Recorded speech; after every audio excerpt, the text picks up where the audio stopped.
자, 상상해보세요. 지금 당장 스마트폰을 켜서 속보를 확인했습니다. 그런데 헤드라인이 좀 이상합니다. 아니, 이상한 정도가 아니라 눈을 의심하게 만듭니다. 정부가 오늘 자정을 기점으로 대한민국에 존재하는 모든 전세 제도를 법적으로 금지한다고 발표했습니다. 그러니까 내일부터 당장 모든 전세 계약은 효력을 잃고 강제로 월세로 전환되거나 보증금을 즉시 돌려줘야 한다는 겁니다. 유예 기간 따위는 없습니다. 그냥 오늘 밤 12시 땡치면 끝입니다. 여러분은 지금 어떤 생각이 드시나요? 어차피 나는 월세 사니까 상관없다고 생각하시나요?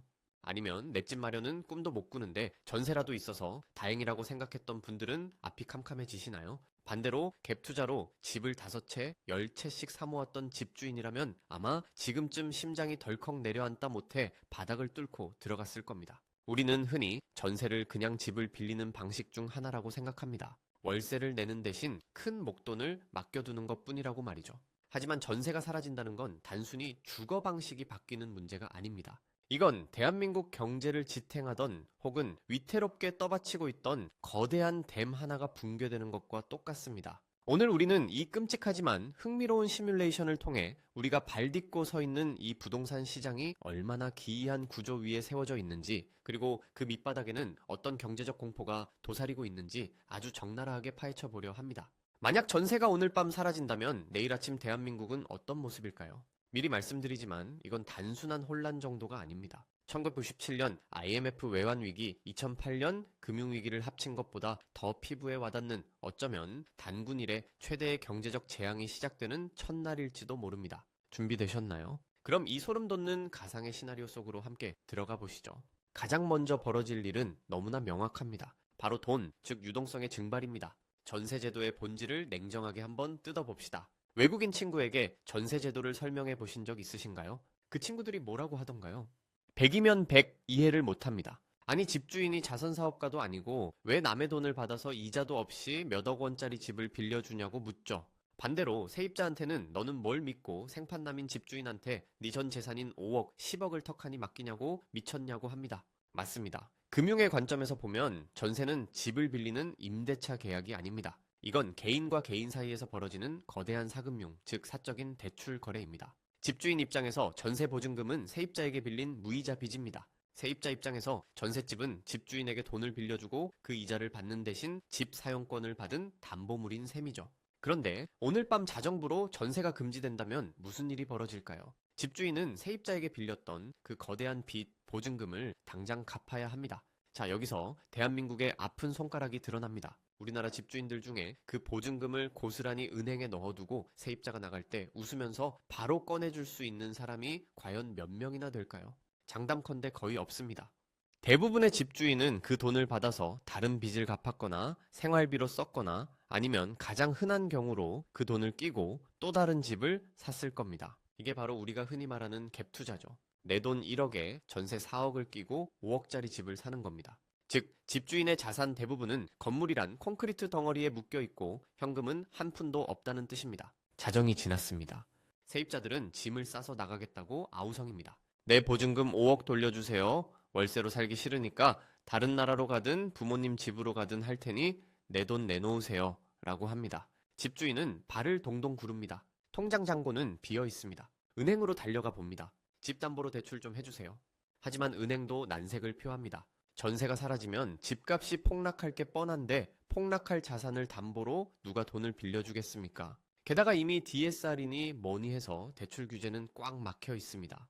결국 집주인이 선택할 수 있는 길은 딱 하나뿐입니다. 집을 파는 겁니다. 그것도 아주 급하게요. 시세보다 1억 낮게 내놓겠습니다. 아니, 2억 낮게라도 제발 팔아주세요. 문제는 나만 파는 게 아니라는 겁니다. 옆집 김씨도, 윗집 박씨도, 건너편 갭 투자자 최씨도 모두 집을 내놓습니다. 매물은 산더미처럼 쌓이는데 사줄 사람은 아무도 없습니다. 전세가 없어졌으니 갭 투자로 집을 사줄 다음 타자가 사라져버린 겁니다. 오로지 내 돈 100%를 들여서 집을 사야 하는데 그럴 현금을 쥔 사람은 대한민국의 극소수입니다.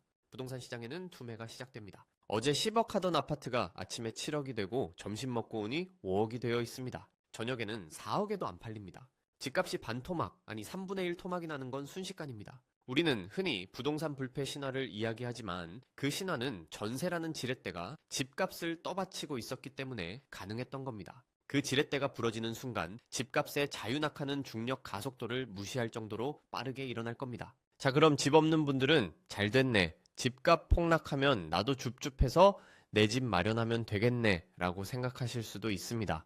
정말 그럴까요? 여기서부터 진짜 공포가 시작됩니다. 집주인들이 줄파산합니다. 보증금을 못 돌려주니 집은 경매로 넘어갑니다. 법원 경매장은 쏟아지는 매물로 발 디딜 틈도 없지만 유찰에 유찰을 거듭합니다. 세입자들은 어떻게 될까요? 1순위 채권자라고 해도 집값이 반토막 났으니 경매로 넘겨봤자 내 보증금을 다 건질 수가 없습니다. 5억 전세 들어갔는데 집이 3억에 낙찰되면 앉은 자리에서 2억을 날리는 겁니다. 평생 모은 돈 혹은 은행에서 전세자금 대출까지 받아서 마련한 그 돈이 공중분해됩니다. 전세 대출을 갚지 못한 세입자들은 순식간에 신용불량자로 전락합니다. 집주인만 망하는 게 아니라 세입자도 같이 망하는 구조, 이것이 바로 전세가 가진 운명 공동체의 비극입니다. 경제적인 충격은 여기서 멈추지 않습니다. 금융권으로 불길이 옮겨 붙습니다. 은행들은 그동안 전세자금 대출을 아주 안전한 상품이라고 생각하고 마구 팔았습니다. 그런데 그 대출이 부실화됩니다. 또한 집주인들이 집을 살 때 받았던 주택담보대출도 문제입니다. 집값이 대출금보다 더 아래로 떨어지는 순간 은행은 담보 가치를 잃게 되고 이는 곧 은행의 건전성 악화로 이어집니다. 제2금융권, 저축은행은 말할 것도 없이 도미노처럼 쓰러질 겁니다. 은행이 흔들리면 기업에 돈을 빌려줄 여력이 없어지고 멀쩡한 기업들까지 돈맥경화에 걸려 흑자부도를 맞게 됩니다. 하지만 여러분, 진짜 지옥은 아직 오지 않았습니다. 부동산 가격 폭락과 금융위기보다 더 무서운 것, 바로 실물 경제의 붕괴, 즉 소비의 증발입니다. 전세제도가 강제로 월세로 바뀌었다고 가정해 봅시다.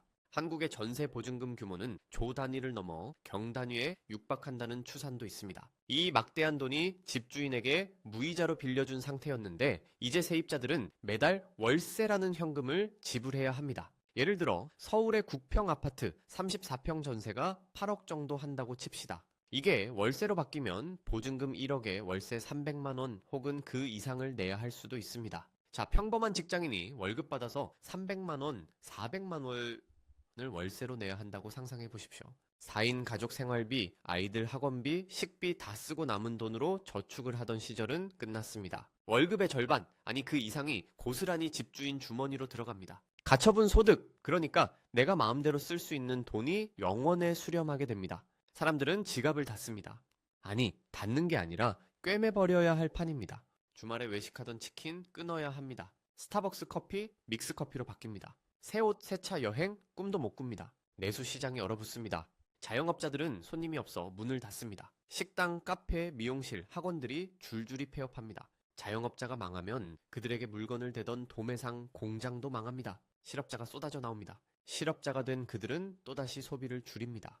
악순환의 고리, 경제학 교과서에서나 보던 디플레이션의 소용돌이가 대한민국을 집어삼키게 됩니다. 이쯤 되면 여러분도 느끼셨을 겁니다. 아, 전세라는 게 단순히 집요가 아니라 한국 경제 전체를 돌아가게 만들던 기묘한 윤활유였구나. 사실 전세제도는 대한민국 고도성장기의 산물입니다. 집값이 미친 듯이 오르던 시절, 집주인은 집값 상승분을 기대하며 이자 없이 돈을 빌려 썼고, 세입자는 집값의 절반 가격으로 주거를 해결하면서 내 집 마련을 위한 종잣돈을 모을 수 있었습니다. 은행 금리가 10%, 20% 하던 시절에는 전세금을 빼서 은행에만 넣어도 집주인에게 이득이었으니까요. 하지만 저금리 시대로 오면서 전세는 변질되었습니다. 집주인은 은행 이자 대신 갭 투자를 위한 레버리지, 즉 투기의 수단으로 전세를 활용하기 시작했습니다. 내가 돈이 없지 집이 없냐 라는 농담이 통하던 시대가 된 거죠. 사실 이 말은 틀렸습니다.